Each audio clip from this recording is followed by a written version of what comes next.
Today we're going to take a look at a 480p dinosaur of a video, but this is indispensable acting knowledge. There's a series of 2 to 4 hour lectures online with Sandy Meisner, the originator of the Meisner technique, and it's just incredible information. So we're going to take some time today, and I'm going to do my best to explain what's going on with the repetition exercise. The repetition exercise takes two people, and you basically just repeat.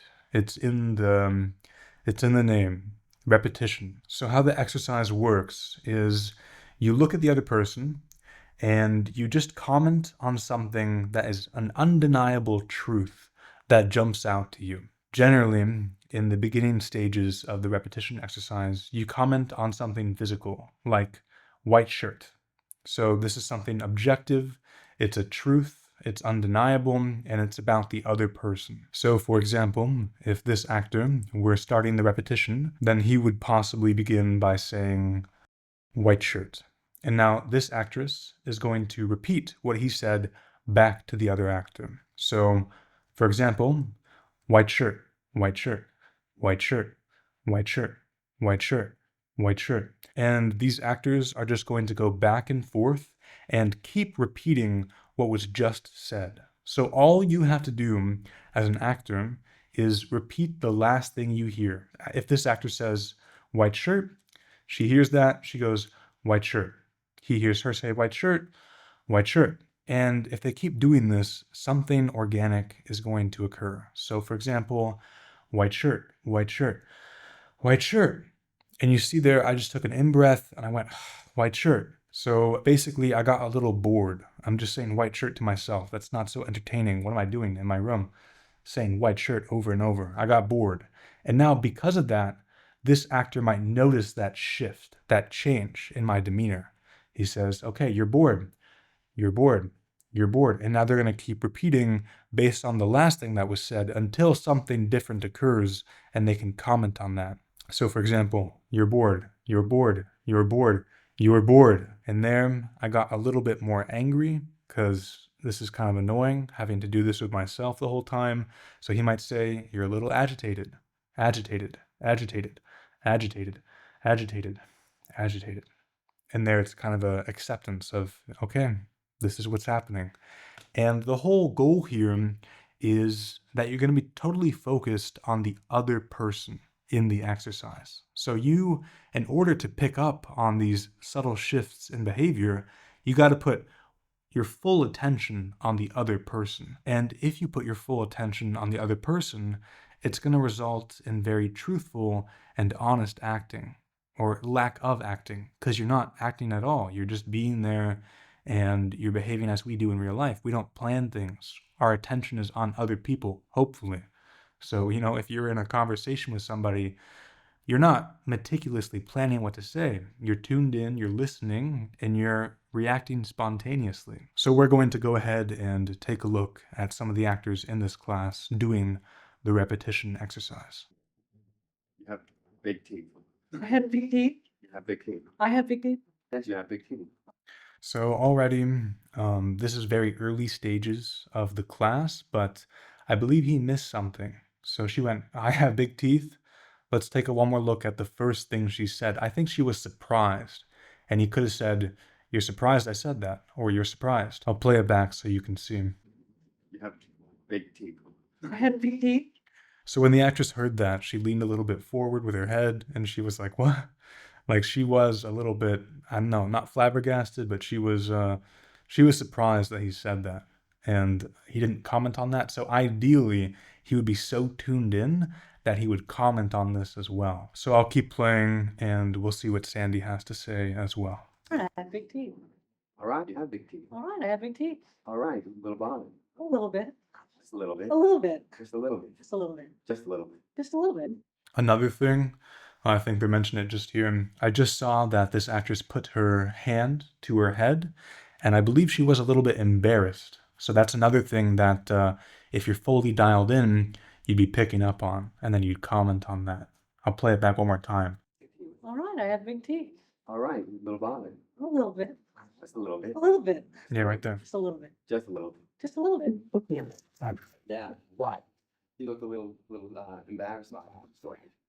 Yep, there it was. Yeah, he's pointing out the same thing. You have to be hyper-focused and pick up on everything that's going on with the other person.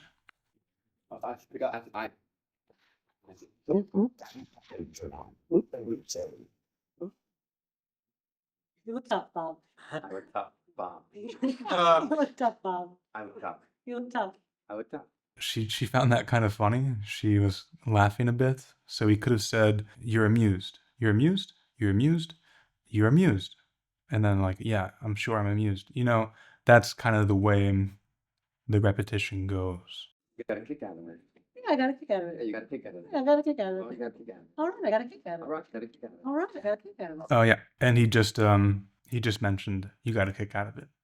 So yeah, he came to the same conclusion, but it's a bit delayed. Ideally, you want to be, you know, right when you see it, you say it. You're not living in the past. If you say it after 3 or 4 repetitions, that means that in your mind, you know, you're still 3-4 seconds ago, but you want to be here, you want to be now, present. Kick out Well, of it. don't get offended. I'm not getting offended. You're getting offended. I am getting offended. All right, so I've gone ahead and I've just watched through this clip here twice, and this is a prime example of a good repetition. So they're both hyper-focused on each other.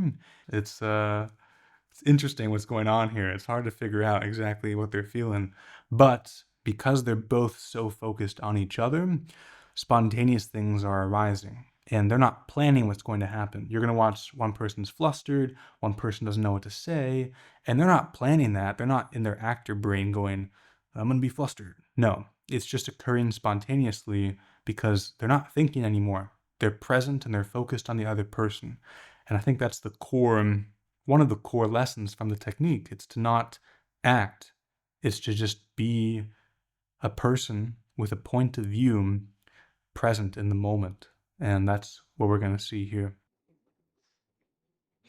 Old statue. Oh, what is that? Kind of shocked you, huh? Did I shock you? Not really. Not really. Not really. Not really? No, not really. Oh, no, not really. Oh, no, not really. Oh, no, not really. That's beginning to bug you now. Beginning to bug me. Yeah, it's beginning to bug you. Yeah, it's beginning to bug me. It's beginning to bug Oh, you love that. Yeah, I love that. Really? Didn't know what to say. No, I didn't know what to You say. didn't know what to say. No, I didn't know what to say. Didn't know what to say. No, I didn't know what to say. No, you didn't know what to say. No, I didn't know what to say. You're getting a lot of enjoyment out of this. Yes, I'm getting a lot of enjoyment out of it. Yes, you are. Stick your tongue out at me. Stick my tongue out at Stuck you. your tongue out. Stick my Stuck your tongue out at me. I did not stick my tongue out at You you. don't know what to say, did No, I you? don't.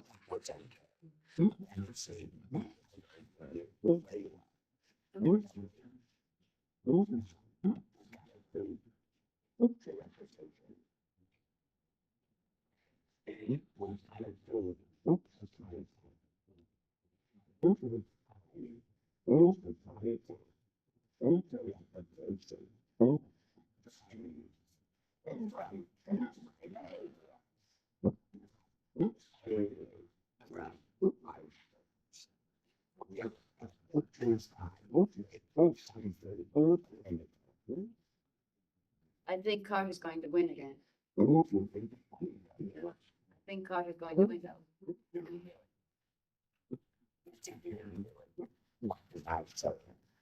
Crazy. Oh my Goodness. No.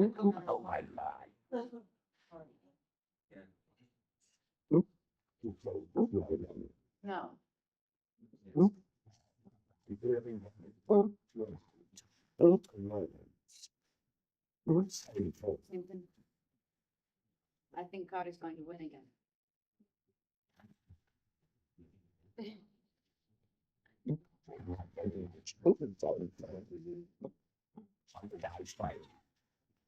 Well, that's pretty helpful.